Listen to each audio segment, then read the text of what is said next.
Server തകരാറിനെ തുടർന്ന് തുടർച്ചയായി 2 ദിവസം മസ്റ്ററിംഗ് തടസ്സപ്പെട്ടതോടെ സംസ്ഥാനത്ത് റേഷൻ മസ്റ്ററിംഗ് നിർത്തിവെച്ചു. സാങ്കേതിക തകരാർ പൂർണ്ണമായും പരിഹരിച്ച ശേഷം മാത്രം ഇനി മസ്റ്ററിംഗ് നടത്തിയാൽ മതിയെന്നാണ് സംസ്ഥാന സർക്കാരിൻ്റെ തീരുമാനം. സപ്ലൈകോകളിൽ ഈ മാസം അവസാനം സബ്സിഡി സാധനങ്ങൾ എത്തുമെന്നാണ് മന്ത്രി GR അനിൽ പറയുന്നത്. സലീം മാലിക് ചേരുന്ന വിവരങ്ങളുമായി. സലീം, വിശദാംശങ്ങൾ.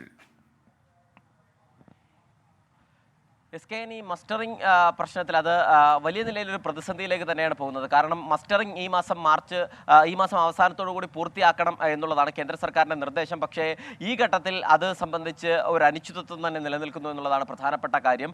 ആദ്യം ഫെബ്രുവരി 20 മാത്രമാണ് സംസ്ഥാനത്ത് മസ്റ്ററിംഗ് ആരംഭിച്ചത്. 6 മാസം മുൻപേ കേന്ദ്രം മസ്റ്ററിംഗ് ആരംഭിക്കണമെന്ന് നിർദ്ദേശം നൽകിയിരുന്നതാണ്. മറ്റ് സംസ്ഥാനങ്ങളൊക്കെ അത് പൂർത്തീകരിച്ചതുമാണ്. പക്ഷേ കേരളം അപ്പോഴും ഒരു വെല്ലപ്പോക്കായിരുന്നു. ഫെബ്രുവരി 20 ആരംഭിച്ചെങ്കിലും മസ്റ്ററിംഗും റേഷൻ വിതരണവും ഒരുമിച്ച് നടക്കില്ല എന്ന് കണ്ടതോടുകൂടിയാണ് അതിൽ നിന്ന് മസ്റ്ററിംഗ് മാത്രം എന്ന നിലയിലേക്ക് കാര്യങ്ങൾ എത്തി. അതിനുശേഷം കഴിഞ്ഞ 3 ദിവസം പൂർണ്ണമായും റേഷൻ വിതരണം നിർത്തിവെച്ച് ഒരു മെഗാ മസ്റ്ററിംഗ് എന്ന നിലയിലായിരുന്നു സർക്കാർ പ്രഖ്യാപിച്ചത്. പക്ഷേ ആദ്യ ദിവസം തന്നെ മസ്റ്ററിംഗ് പ്രവർത്തനം പാളി. പിന്നീട് ഏതെങ്കിലും ഒരു വിഭാഗം കാർഡിന് മാത്രം മസ്റ്ററിംഗ് എന്ന നിലയിലേക്ക് കഴിഞ്ഞ 2 ദിവസവും പോയെങ്കിലും ആ മസ്റ്ററിംഗും പൂർണ്ണമായും പാളുന്നൊരു കാഴ്ച നമ്മൾ കണ്ടു. അതോടുകൂടി റേഷൻ വിതരണവും നടന്നില്ല, മസ്റ്ററിംഗും നടന്നില്ല എന്നുള്ളൊരു വലിയ പ്രതിസന്ധിയിലേക്ക് റേഷൻ മേഖല എത്തുകയും ചെയ്തു. അതിനു പിന്നാലെയാണ് പൂർണ്ണമായും ഈ മസ്റ്ററിംഗ് നിർത്തിവെച്ചത്.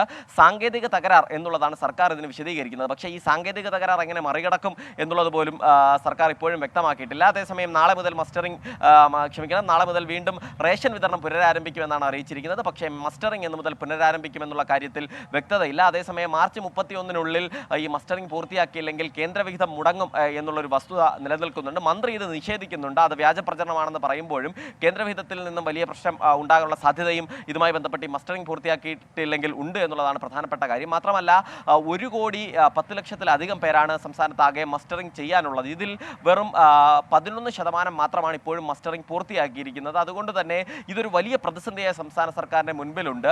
നിലവിൽ സർക്കാർ ഇതിനെ പ്രതിരോധിക്കാൻ എന്ത് നടപടികൾ ചെയ്യുന്നു എന്നുള്ള കാര്യത്തിൽ ഒരു വ്യക്തതയില്ല. അതേസമയം തീയതി നീട്ടി നൽകണമെന്നാവശ്യപ്പെട്ട് കത്തയച്ചിട്ടുണ്ട്. എന്തായാലും ഈ മസ്റ്ററിംഗ് എങ്ങനെ പൂർത്തീകരിക്കും, അതിനുള്ള ഈ സാങ്കേതിക തടസ്സം ആ സാങ്കേതിക തടസ്സം എങ്ങനെ പരിഹരിക്കും എന്നുള്ള നിലയിലാണ് ഇപ്പോൾ ഭക്ഷ്യവകുപ്പ് ഇതുമായി ബന്ധപ്പെട്ടുള്ള കാര്യങ്ങൾ മുന്നോട്ട് പോവുകയും ചെയ്യുന്നത്.